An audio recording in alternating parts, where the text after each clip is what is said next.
नमस्कार राजस्थान, आपके पसंदीदा डिबेट शो 5 के प्रहार में आप सभी का स्वागत है। मैं हूं आपके साथ हेमंत कुमार। प्रधानमंत्री नरेंद्र मोदी ने वागड़ की धरती से आज राजस्थान को कई हजार करोड़ की सौगात दी है और प्रदेश से 3 वंदे भारत ट्रेन को भी हरी झंडी दिखा करके उनकी शुरुआत की। तो वहीं बांसवाड़ा के नापला में प्रधानमंत्री ने जनसभा को संबोधित करते हुए विपक्षियों पर जमकर प्रहार किए। कहा कि कांग्रेस राज में लूट ही लूट थी, भाजपा की सरकार में बचत ही बचत है और तभी देश जीएसटी बचत उत्सव मना रहा है। प्रधानमंत्री ने अपने संबोधन में पेपर लीक और भ्रष्टाचार का भी जिक्र किया।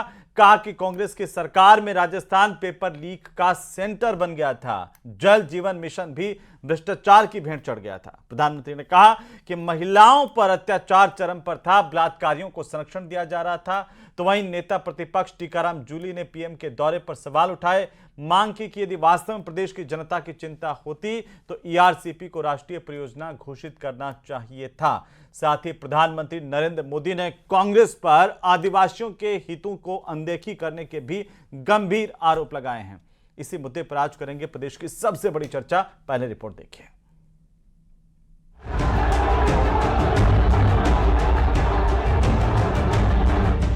पीएम की सौगात, विकास की बहार।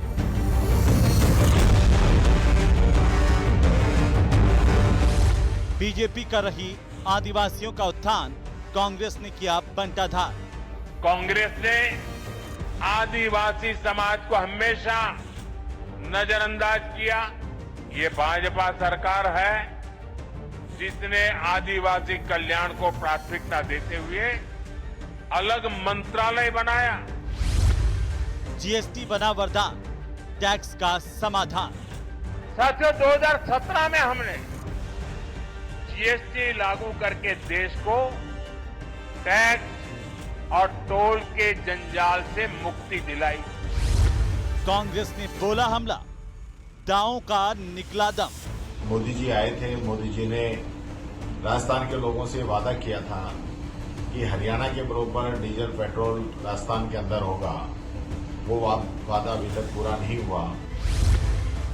आदिवासी गढ़ से हुंकार, कांग्रेस पर करारा प्रहार।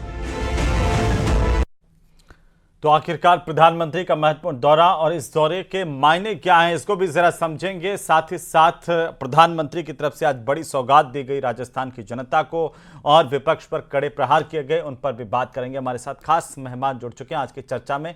शुरुआत करें उससे पहले मेहमानों से आपका परिचय करवा दूं। लक्ष्मीकांत पारीख हमारे साथ हैं, भारतीय जनता पार्टी के प्रवक्ता। राजकुमार शर्मा हमारे साथ हैं, कांग्रेस पार्टी के प्रवक्ता। एसपी मित्तल हमारे साथ हैं, वरिष्ठ पत्रकार के तौर पर। निरंजन पोद्दार हमारे साथ हैं, राजनीतिक विश्लेषक के तौर पर। सबका स्वागत, सबका अभिनंदन। पारिक साहब, आपसे शुरू कर लेते हैं। क्या प्रधानमंत्री नरेंद्र मोदी का दौरा राजस्थान के लिए ऐतिहासिक रहा और आज क्या क्या सौगात मिली, कैसे देखें इन्हें सर? यार, सबसे पहले तो आज पंडित दीनदयाल जी उपाध्याय जिन्होंने अंत्योदय को ध्येय मानकर इस देश की सेवा का संकल्प लिया, उनके जन्म जयंती के अवसर पर हम सब यहाँ पर बैठे, आप सभी को हार्दिक शुभकामनाएं प्रेषित करता हूं और आप सभी के माध्यम से उनके चरणों में विनम्र श्रद्धांजलि भी अर्पित करता हूं। सबसे महत्वपूर्ण बात यह रही कि आज राजस्थान के विकास की प्रधानमंत्री नई दिशा दी है। आज प्रधानमंत्री सड़क हो, चाहे रेल हो, चाहे परमाणु ऊर्जा हो या ऊर्जा के स्रोत हो या सिंचाई की व्यवस्था हो, सभी मुद्दों को लेकर गंभीरता के साथ परियोजनाओं का उद्घाटन किया और राजस्थान के जिस प्रकार का आज नवाचार माननीय प्रधानमंत्री करने का प्रयास किया है, मैं समझता हूं कि जब जब कहीं लोग जाते हैं तो बार बार बात करते हैं कि कहीं चुनाव है तो प्रधानमंत्री आए तो घोषणाएं कर गए, लेकिन राजस्थान में आने वाले समय में किसी प्रकार का कोई लोकसभा विधानसभा का चुनाव नहीं है। उसके बावजूद राजस्थान को 3 बड़ी रेल परियोजनाएं देने का काम माननीय प्रधानमंत्री ने किया है। बीकानेर दिल्ली कैंट वंदे भारत एक्सप्रेस की कनेक्टिविटी बढ़ाया है।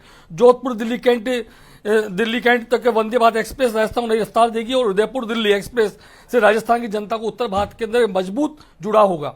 इसी प्रकार माननीय प्रधानमंत्री जी ने पर्यटन के क्षेत्र में, विकास के, व्यापार के क्षेत्र दोनों में इसको गति देने का काम किया। वहीं परमाणु ऊर्जा को और आत्मनिर्भर राजस्थान की दिशा में माही बांसवाड़ा परमाणु संयंत्र को राजस्थान की ऊर्जा में आत्मनिर्भर बनाने की घोषणा माननीय प्रधानमंत्री की। 2800 मेगावाट परियोजना का, परमाणु परियोजना का यहां पर आज सूत्रपात हुआ। इसी प्रकार राजस्थान को आत्मनिर्भर बनाने की दिशा में माननीय प्रधानमंत्री जी ने बहुत सारी ऐसी घोषणाएं की है जिनमें राजस्थान ऊर्जा के क्षेत्र में आत्मनिर्भर बन सकेगा।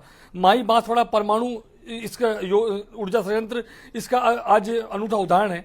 इसी प्रकार माननीय प्रधानमंत्री ने 2000 जिस प्रकार से 1,08,000 करोड़ विकास की कार्यों की सौगात राजस्थान को दी है, इसमें उत्कृष्ट सड़कों के माध्यम से राजस्थान में 7 नई सड़कों की परियोजनाओं की घोषणा माननीय प्रधानमंत्री जी ने की और सड़कों का नया जाल बिछाने का काम भी राजस्थान के आज किया। 119 अटल प्रगति पथ राजस्थान को देने का काम किया, जो ग्रामीण क्षेत्रों के आंचल में ग्रामीण जो पथ है उनको सुधारने का काम करेगा। उसी प्रकार राजस्थान की बनास नदी पर भव्य पुल और भरतपुर के अंदर दो फ्लाईओवर की घोषणा माननीय प्रधानमंत्री ने की है।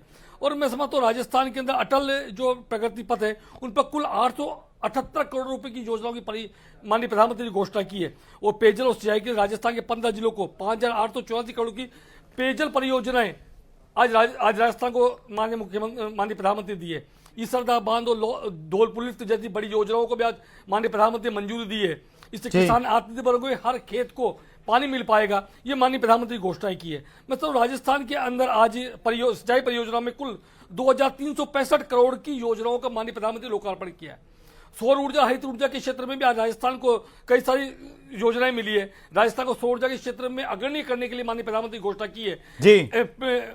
पीएम कुसुम योजना और किसान से सशक्त होंगे कुसुम योजना जो एक महत्वपूर्ण योजना है राजस्थान की, जिसमें ऊर्जा के नए स्रोत सौर ऊर्जा के माध्यम से प्राप्त होंगे, उस पर माननीय प्रधानमंत्री घोषणा की है। तो राजस्थान ऊर्जा के क्षेत्र में आत्मनिर्भर बन सके, इसलिए माननीय प्रधानमंत्री घोषणा की है। माननीय प्रधानमंत्री ने 1400 मेगावाट क्षमता की सौर ऊर्जा परियोजनाओं का भी आज यहाँ पर लोकार्पण किया। 925 मेगावाट की नोक सोलर परियोजना फलोदी के अंदर 10,710 करोड़ की योजना को परियोजनाओं का शिलान्यास माननीय प्रधानमंत्री ने किया है। माननीय प्रधानमंत्री बीकानेर को 590 मेगावाट क्षमता की अक्षय परियोजना को भी आज लाभ देने का काम किया। माननीय प्रधानमंत्री जी ने कुसुम योजना के अंतर्गत 845 मेगावाट क्षमता की विकेंद्रित सौर ऊर्जा संयंत्र लगाने का भी आज यहाँ पर लोकार्पण किया। इस प्रकार से माननीय प्रधानमंत्री जी राजस्थान के अंदर जैसलमेर, बाड़मेर, सिरोही, नागौर तथा बीकानेर के अंदर 5.5 गीगावाट क्षमता वाली विद्युत लाइनों का प्रसारण के बाद यहाँ पर शिलान्यास किया है। तो ये मान के चलें कि आज जो प्रधानमंत्री का दौरा राजस्थान में हुआ, पगपेरा उनका हुआ, साल में दूसरा दौरा, तो ये पश्चिमी राजस्थान से लगा करके पूर्वी राजस्थान और उधर मारवाड़ से लगाकर शेखावाटी, सबको कुछ ना कुछ मिला है इस दौरे से। राजकुमार जी स्वागत नहीं करेंगे? देखिए जब भी जी राजकुमार बिल्कुल हेमंत जी, हाँ, भारतीय जनता पार्टी के मेरे साथी प्रवक्ता ने लंबी चौड़ी कहानी आज गढ़ के सुना दी। देश के प्रधानमंत्री ने जो भी उद्घाटन किए, जो भी शिलान्यास किए हैं, निश्चित तौर पर स्वागत योग्य है। राजस्थान की जनता उनका स्वागत करती है और राजस्थान की जनता एक गार्जियन से पूछती है। जब हमारे घर दादाजी नानाजी आते थे तो पूछते थे दिल्ली से अपने झोले में क्या लाए हो। तो जब झोला खोला, जब विधानसभा चुनाव थे, तब तो इन्होंने कहा था ईआरसीपी लाएंगे, आरपीएससी भंग करेंगे, बड़े मगरमच्छ पकड़ेंगे, पाताल में जाएंगे, हरियाणा के बराबर डीजल पेट्रोल करेंगे और राजस्थान को सुशासन देंगे। राजस्थान की जनता, राजस्थान के भोली जनता इनके बहकावे में आ गई और इनको वोट दे दिए ठोक करके और पूर्ववर्ती सरकार को साइड में बिठा दिया। अब आज भी जब ये भाषण दे रहे थे, हमारे देश के प्रधानमंत्री हैं और कांग्रेस पार्टी को 11 साल पहले तो दिल्ली में कोस रहे थे और पिछली सरकार के नाम से कांग्रेस पार्टी को कोस रहे थे। गब्बर सिंह टैक्स जो राहुल गांधी जी ने बार बार 2016 में कहा था, उस टैक्स को इन्होंने लागू किया। 8-9 साल तक देशवासियों का खून चूसा और अब कह रहे हैं कि उसका हम प्रचार कर रहे हैं, उत्सव मना रहे हैं। और बड़े दुख के साथ कहना पड़ रहा है, इनके मंत्री और मुख्यमंत्री स्टिकर चिपका रहे हैं दुकानों के बाहर कि हमने 200 रुपए की चीज को 250 किया था, अब हमने 225 कर दिया भैया। अब उत्सव बनाओ और कह रहे हैं कि बोर्ड और लगाओ। पूर्ववर्ती सरकार को कोस रहे हैं। ईआरसीपी को राष्ट्रीय परियोजना घोषित क्यों नहीं किया? मानगढ़ धाम को राष्ट्रीय स्मारक घोषित क्यों नहीं किया? राजस्थान का वो आदि समाज का बांसवाड़ा के लोग बैठे बैठे टकटकी लगाए देख रहे थे कि शायद अब करेंगे घोषणा, अब करेंगे घोषणा। लेकिन देश के प्रधानमंत्री को कांग्रेस पार्टी को कोसने से फुर्सत मिले तो तब ना। ये कांग्रेस मुक्त भारत करने जा रहे थे, कांग्रेस मुक्त भारतीय जनता पार्टी खुद हो गई। ये राहुल गांधी जी को फेल करना चाह रहे थे, राहुल गांधी जो फिर पास हो गए। तो मैं आपके चल में इतना कहना चाहता हूं कि देश के प्रधानमंत्री राजस्थान आए थे, जो उद्घाटन करके गए वो तो अच्छी बात है, लेकिन जो करना था वो राजस्थान के लिए क्या करके गए? इस मटके से इस कटमे में पानी डाल दिया और इस मटके से इस मटके में डाल दिया और राम सेतु नाम कर दिया। वो 13 जिलों का किसान जो 21 जिलों का हो गया, अब उसका खेत सूखा पड़ा है, कंठ अभी भी सूखा है, लेकिन राजस्थान को पानी नहीं मिल रहा है। राजस्थान तो इसीलिए तो 1,08,468 करोड़ की योजनाओं की सौगात राजस्थान को दी गई है ना, जिसमें पेयजल परियोजनाएं भी हैं। विधानसभा चुनाव के दौरान भी तो लंबी चौड़ी बातें की थी ना, वो सब बातें मैंने बताई ना। कौन सी बात धरातल पे उतर गई है? आज उन्होंने पेपर लीक का भी जिक्र किया, भ्रष्टाचार का भी जिक्र किया कि आपके राज्य में राजकुमार जी पेपर लीक का पूरा सेंटर बन गया था राजस्थान। किसी बड़े मगरमच्छ को पकड़ा गया? जो सरगना थे ना 2-4 जो घूम रहे हैं, उन तक को नहीं पकड़ा इन्होंने, और जमानतें हो रही है, इस्तीफे हो रहे हैं, बातें बड़ी बड़ी करते हैं। राजकुमार जी, कांग्रेस पार्टी बार बार कहती है अपराधी को छोड़ो मत, कोई राजकुमार जी ये तो छोड़ रहे हैं। इसका जवाब दे रहे हैं राजकुमार जी, पारिक साहब जवाब दे रहे हैं लक्ष्मीकांत जी। ठीक है, जवाब नहीं है पारिक साहब के पास, राजकुमार साहब के पास जवाब है ही नहीं। अरे जवाब होता तो देश के प्रधानमंत्री खुद बोल जाते ना कि मैंने पाताल ये होता है बताया, ये मगरमच्छ पहुंच होता है, उसकी फोटो लेके आते कि हमने 10 मगरमच्छ पकड़ लिए राजस्थान में। प्रधानमंत्री ने तो ये भी कहा कि आपके राज्य में सिर्फ आदिवासियों को आपने वोट बैंक समझा, लूटा, और आदिवासियों का भला जो है वो बीजेपी की सरकार में हुआ। राजकुमार जी मानगढ़ जान से लगा करके प्रधानमंत्री भला करेंगे अब तो आज हैं। मैं राजकुमार जी की बात का जवाब देता हूँ जी। सम्मान्य राजकुमार जी बड़े जोश और खरोश के साथ राजस्थान के माननीय प्रधानमंत्री दौरे पर टिप्पणियां कर रहे थे। मैं समझता हूँ राजस्थान के अंदर जब भी कोई प्रधानमंत्री आया है तो इससे बड़ी योजनाओं की सौगात राजस्थान को आज तक आजाद भारत के इतिहास में किसी प्रधानमंत्री ने आज तक नहीं दी, बिना चुनावी समय के अलावा। मैं समझता हूँ राजस्थान के ग्रामीण अंचल से लेकर शहरी अंचल तक को राजस्थान आज प्रधानमंत्री ने बड़ी सौगात देने का काम किया है। आज मेरी ये डिस्कशन का विषय राजकुमार जी बोलने पूरी डिबेट में नहीं दूंगा, पूरी डिबेट में नहीं बोलने दूंगा। राजकुमार जी क्यों बंद हो गए? अब हेमंत जी डिबेट नहीं हो सकती। नहीं आप बोलिए ना, आप बोलिए, खूब बोलिए, आप कच्ची से गड़िए। नहीं बोलिए। ये देखिए जिस प्रकार डिबेट करना चाहते हैं डिबेट का विषय नहीं है, तरीका नहीं है। तो माननीय प्रधानमंत्री जिस प्रकार से कर ये बार बार कहते पेपर लीक। अरे भाई आपके मुख्यमंत्री अशोक गहलोत के उद्गार सुनिए 2 दिन पहले उन्होंने प्रेस को क्या कहा है कि मेरा जो अंगरक्षक था उसमें पेपर लीक में पेपर पैसे देते हुआ मिला। इतनी पारदर्शिता थी कि मेरे यहां पर तो फ्री में पेपर मिला ही नहीं। ये स्वीकृति है माननीय गहलोत जी की उनकी शासनकाल में पेपर लीक हुए। इससे बड़ी घटना राजस्थान के इतिहास में क्या हो सकती है बताइए? जो मुख्यमंत्री खुद स्वीकार करता है कि मेरे शासनकाल में पेपर लीक की घटनाएं हुई, और 17 बार घटनाएं हुई, एक बार नहीं 17 बार, और 17 लाख से ज्यादा युवाओं के बच्चा खिलवाड़ हुआ, और आपके अंगरक्षक तक जो खनन माफिया सरकार के हाथ पहुंच गए। इसलिए क्या होगा? राजस्थान के युवाओं से खिलवाड़ करने का काम किया। पिछले 1.5 वर्ष के अंदर एक भी पेपर लीक हुआ तो पता नहीं राजकुमार जी बैठे यहाँ पर राजस्थान का कोई आदमी बता दे। अब राजकुमार जी डिबेट कर ले या करने दें, नहीं करें, डर किससे? आपकी हिम्मत नहीं है राजकुमार जी, एक्शन लो, पकड़ो किसको? राजस्थान के अंदर जिस प्रकार गिरफ्तारियां माननीय भजन लाल जी ने की है, ऐतिहासिक काम किया है पेपर लीक पर। जेल इंतजार कर रही है। अरे इंतजार करिए अशोक गहलोत का। अगर आप कहते हैं जेल के अंदर है महेश जोशी, भरी नहीं है, बातें बड़ी बड़ी करते हैं, सत्ता में आप यही क्या करते थे बताइए? जल जीवन मिशन में महेश जोशी की जेल की सड़कों के पीछे महेश जोशी आज आपका ही मंत्री है महेश जोशी। जानते क्या पाताल? नहीं वे दिन जब कांग्रेस के और भी मंत्री जेल में होंगे। राजकुमार जी ध्यान रखिए। मगरमच्छ क्या होता है भारतीय जनता पार्टी जानती है क्या? पाताल जानती है भारतीय जनता पार्टी? ले मगरमच्छ को आप ही जानते हैं, मगरमच्छ तो आप ही के लोग हैं ना, तो पकड़िए ना। मानते हैं ना हम इस बात को, बार बार कह रही है पकड़ेंगे, पकड़ भी लिए छोड़ो मत। नहीं लेकिन ये तो चुनौती है कोई हो पारिक साहब, ये तो चुनौती है कि ये कह रहे हैं कि हम मगरमच्छ हैं, लो पकड़ के दिखाओ।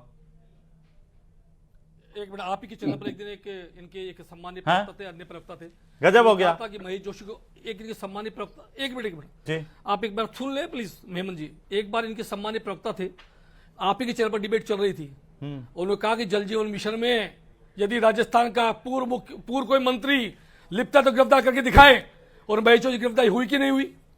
और मैं फिर यहाँ पर सास के साथ कहता हूँ, इसके आधार पर कहता हूँ कि आइए ओ भैया, अब कोर्ट में गिरफ्तारी हुई ना, आपके और मंत्री गिरफ्तारी होने वाली है, चिंता मत करिए। आ रहा है टाइम आपके मंत्रियों का, जेल जाएंगे आपके मंत्री जिन्होंने होटलों के अंदर बैठकर राजस्थान की जनता मखौल उड़ाया। ऐसे मुख्यमंत्री उनके मंत्री सब जेल जाने वाले हैं जल्दी, चिंता नहीं करें।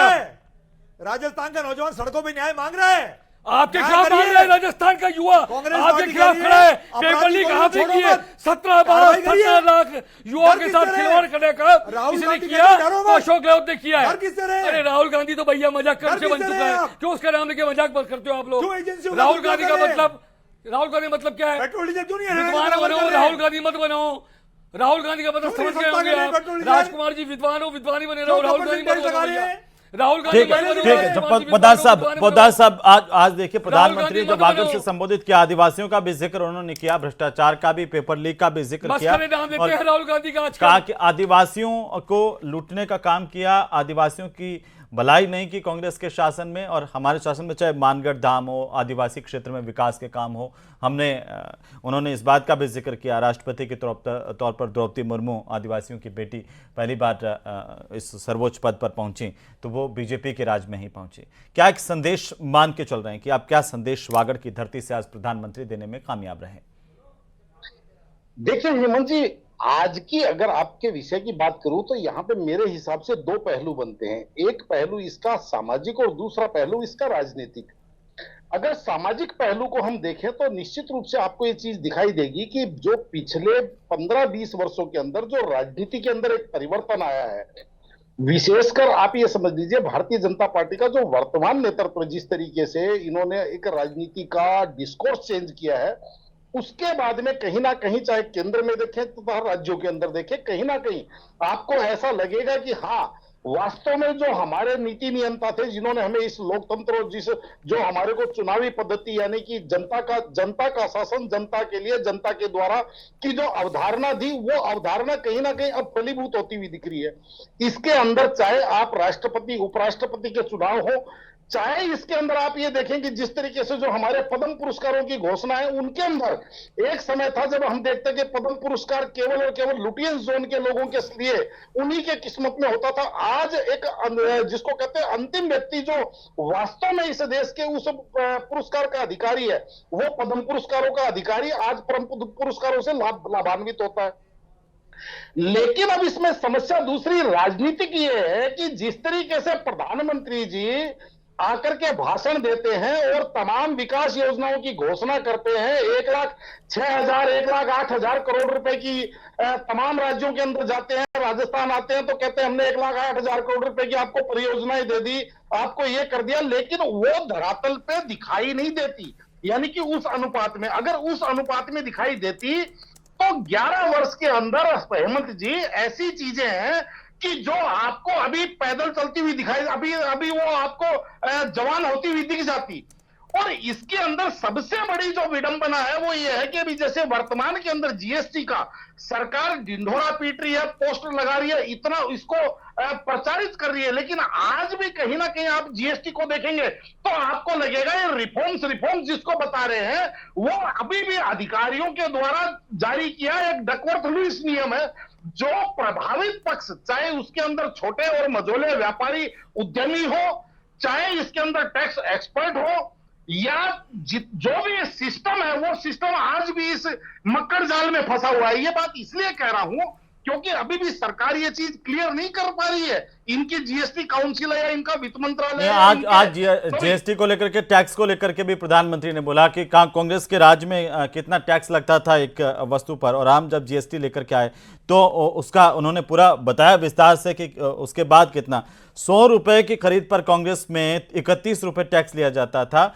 और उन्होंने कहा कि 2017 में यही सामान 118 रुपए में आने लगा जीएसटी आने के बाद।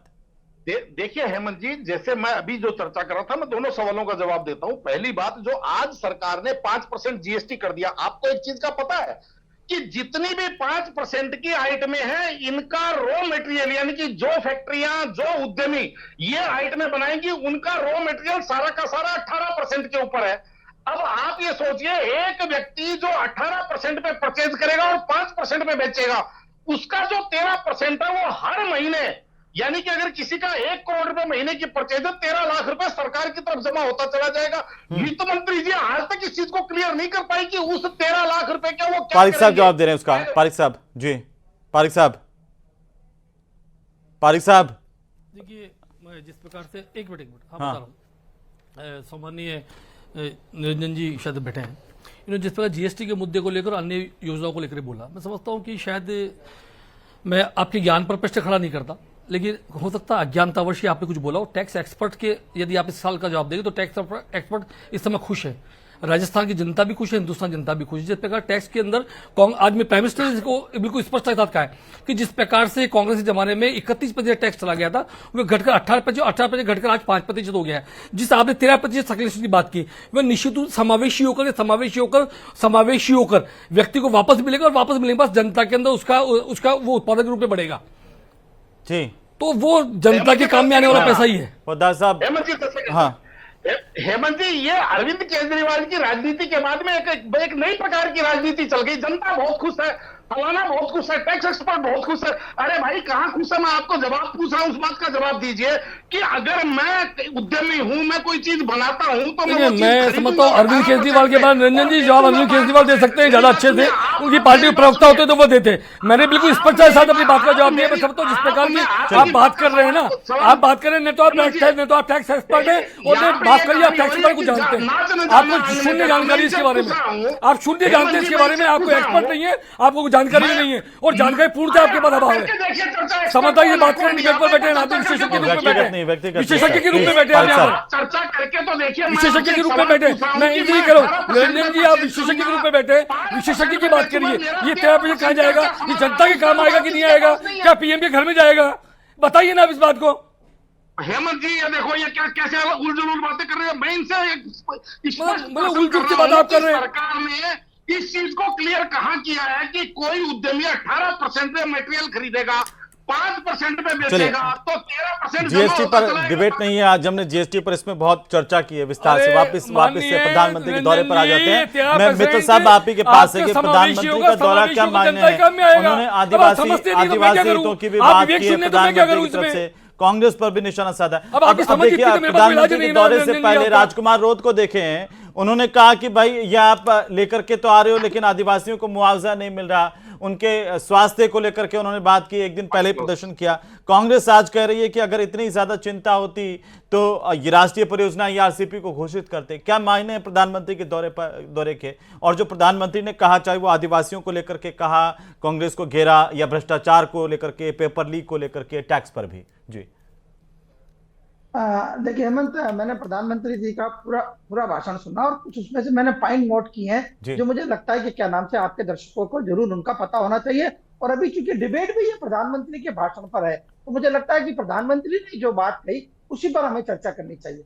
देखिए प्रधानमंत्री जी ने एक बहुत महत्वपूर्ण बात कही कि राजस्थान से समर्थ